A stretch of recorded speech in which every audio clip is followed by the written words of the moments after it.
If you like this video, please subscribe to my channel. Thank you. Okay, little bit about me. In today's video, we are going to cover 15 questions that are very often asked in interviews. We are going to provide a structure for answering those questions, and we'll also discuss what not to do. So with that, let's get started. What was the toughest part of your last job? When you're answering this question, please ensure that you do not touch upon anything that is critical to the current role. Say you have been a team leader in your last job and the current position is that of a manager. The last thing you should do is to say that you had trouble motivating your team or that your team would not take you very seriously because they thought you were inexperienced. You will immediately get ruled out of the current position because the interviewer, quite fairly actually, will assume that you will face the same set of issues in the current role. So the best way to answer the question is to say that there was nothing in your prior position that you found very difficult and just leave it at that. If pressed to expand your answer, you could highlight aspects you enjoyed more than others, ensuring that you express maximum enjoyment for those tasks most important to the open position and you enjoyed least those tasks that are not so important to the current position. In this question, the interviewer would describe a hypothetical situation and ask you, what would you do in such a scenario? Since it's almost impossible to have all the facts related to the case, do not fall into the trap of trying to solve this problem.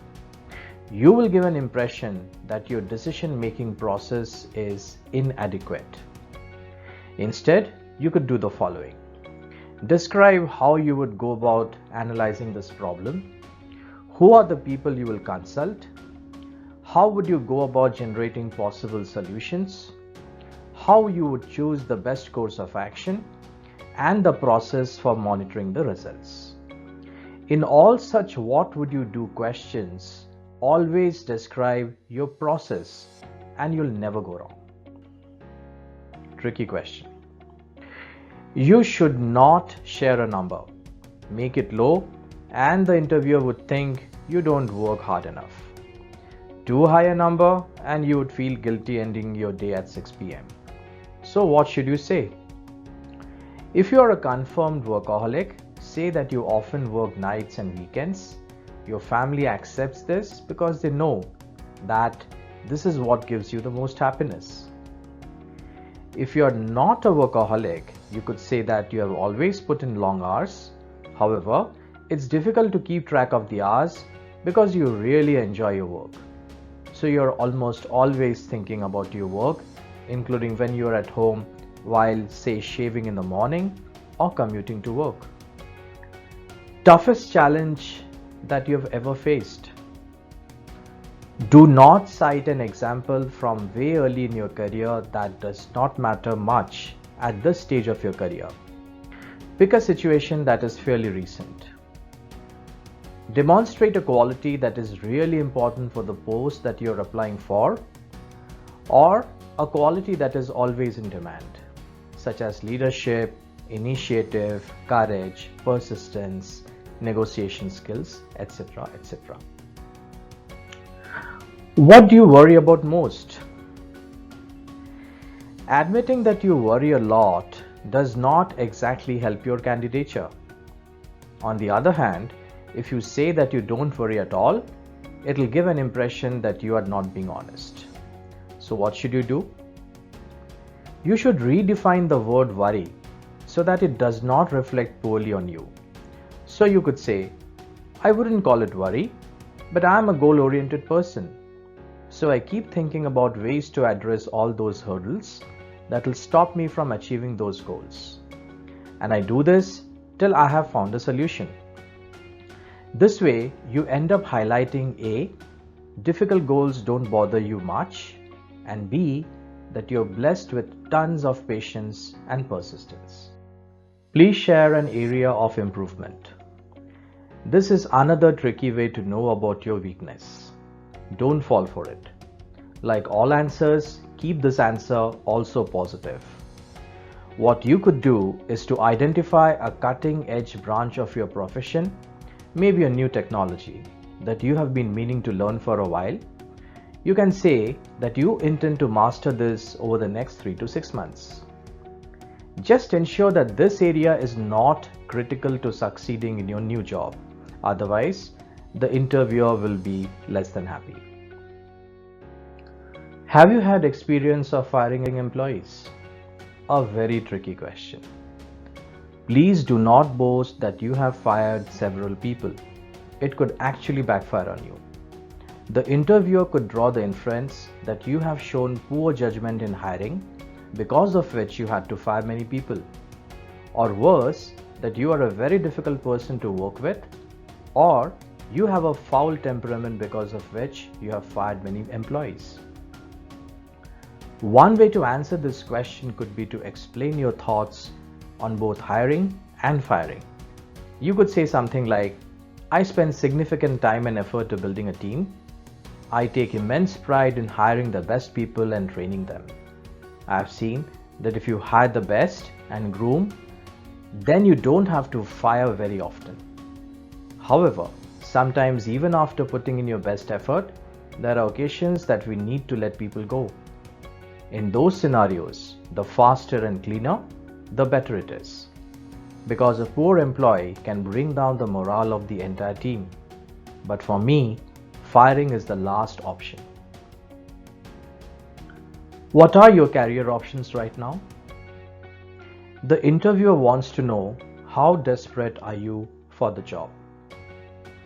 Try to position yourself as a sought-after commodity. If you are still working, describe the possibilities at your current firm and why, even though you are greatly appreciated there, you're looking for something more. Maybe that's a new challenge, higher salary, or greater responsibilities. You could also mention that you're seriously exploring opportunities with 1 or 2 other firms.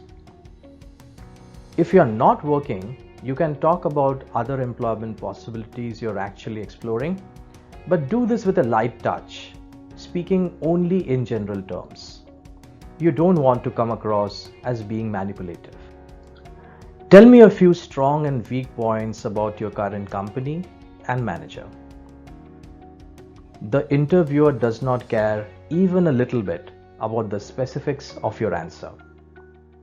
All the interviewer is trying to find out is how loyal and positive are you as a person. Will you go and badmouth your manager and company tomorrow if something goes wrong? The question is an opportunity for you to demonstrate your loyalty. Managers want to hire those who are team players, not negative people who will go speaking in derogatory terms about the company and the manager to the whole world. Remember, like for all other answers, never be negative. So just focus on the strong points of your current employer and manager. Tell me about a situation where your work has been criticized. Don't say that you can't think of any situation where your work was criticized, because that is obviously not true. Even the best face criticism. The interviewer is also trying to see how you handle criticism or feedback. So start off by highlighting how throughout your career you have received uniformly glowing feedback and how your performance reviews have always been consistently positive. Then, pick a situation from very early on in your career and explain how the lessons that you have learned have helped your career since. Even if you pick an event from recent times, pick something that is trivial and is not essential to your successful performance. Ensure you highlight how you have worked on the feedback and that it is no longer a matter of concern. Would you lie for your company? Basically, the interviewer is asking you to choose between loyalty and integrity. One way to answer is to not pick either and say something general such as, I will never do anything that will hurt my company or my team. That usually should take care of this question. However, If the interviewer pushes you to choose one, always choose personal integrity. It's the most prized value. What do you look for when hiring people? Feel free to speak your mind, but the best answer will cover the three most critical qualifications for any position. Can the candidate do the work? What's the person's experience and qualification? Will the candidate do the work? Is the person motivated enough? And 3, is the candidate a good fit? Is the person a team player? Is there cultural alignment, etc., etc.? Most jobs have some stress or pressure involved, and this question asks how you would respond to that stress. Be careful not to bring up a specific stressful situation at work. You'll be asked all the details of why it happened, who contributed, and what you did and didn't do. It might possibly raise doubts about your effectiveness in handling the work without creating stress for others. So, a better way to answer this could be to say, I believe most often stress results from inadequate time management, and then we panic as we struggle to meet a deadline. I try to plan ahead and work efficiently to avoid such pressure cooker situations. Having said that, there are times when something unforeseen creates a stressful situation. Whenever that happens to me, I draw on my previous experience to help me decide how to effectively handle the situation. The fact that I exercise daily also helps. I find it reduces my stress and increases my ability to think clearly and perform well at my job. May we check with your current employer? For some reason, this question makes job hunters very nervous because their employer doesn't know they're looking for a job. Try this answer. My current employer is not aware I'm looking for a new position, and contacting him could jeopardize the job I have. So I would prefer that my immediate manager not be called. I do, however, work with a business unit head as part of my duties, and you could contact him. I've put his name and number first on my reference list. The other 2 people have also worked with me in the past in supervisory roles. I'm sure they can answer any questions you have. Do you have any questions for me? At some point in every interview, the employer will ask you this question. This is your opportunity to determine that this job, company, and boss are a good place for you. So take the time before the interview to think about all the information you need to help you in deciding if the job is a good fit for you.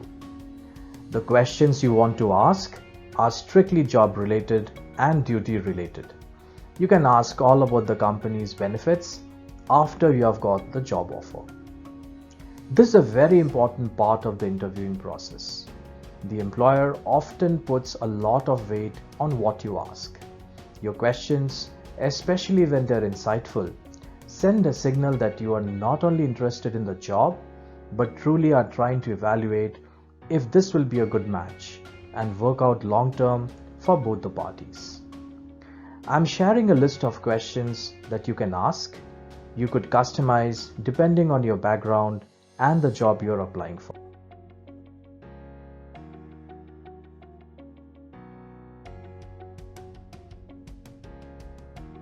With that, we come to the end of this episode. If you liked the video, please subscribe to my channel. So till next time, stay safe and thanks for watching.